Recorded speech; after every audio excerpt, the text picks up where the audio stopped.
Hello friends, ദേവൂസ് and പാറൂസ് വ്ലോഗ്സിലേക്ക് സ്വാഗതം. ഇന്ന് ദേവൂട്ടിയും പാറൂട്ടിയല്ല, അമ്മയാണ് കേട്ടോ.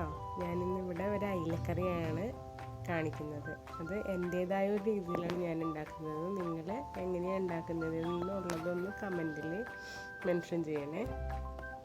അപ്പം നമുക്ക് വീഡിയോയിലേക്ക് പോയാലോ.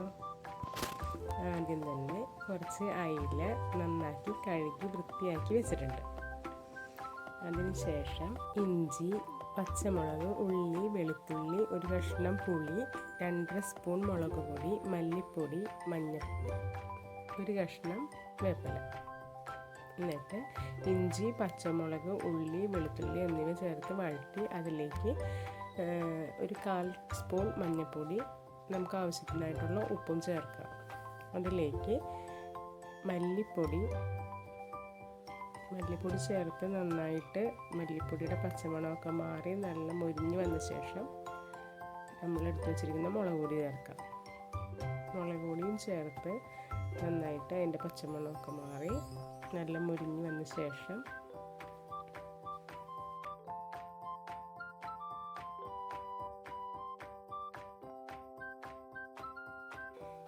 അതിലേക്ക് ഞാൻ നന്നാക്കി വെച്ചിരിക്കുന്ന അയില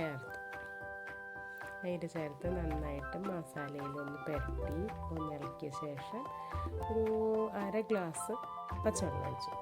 ചൂടുവെള്ളം വേണ്ടവർക്ക് ചൂടുവെള്ളം ഒഴിക്കാം. ഞാൻ പച്ചവെള്ളമാണ് ഒഴിച്ചത്. പച്ചവെള്ളം ഒഴിച്ചിട്ട് ആ ഒരു കഷ്ണം പുളിയിലേക്ക് ആഡ് ചെയ്യാം. പുളി ആഡ് ചെയ്ത ശേഷം നമുക്ക് അതിൻ്റെ മൂടി വയ്ക്കാം. ഒന്ന് തിളവന്ന് നല്ല വെന്തൂന്ന് തോന്നുന്ന സമയമാകുമ്പോൾ ഒന്ന് തുറന്ന് നോക്കി കഷ്ണമൊക്കെ വെന്തിട്ടുണ്ടോ എന്നൊന്ന് നോക്കാം. കഷ്ണമൊക്കെ നന്നായിട്ട് വെന്തിട്ടുണ്ട്. അപ്പം നമ്മുടെ മീൻകറി ഇവിടെ റെഡി.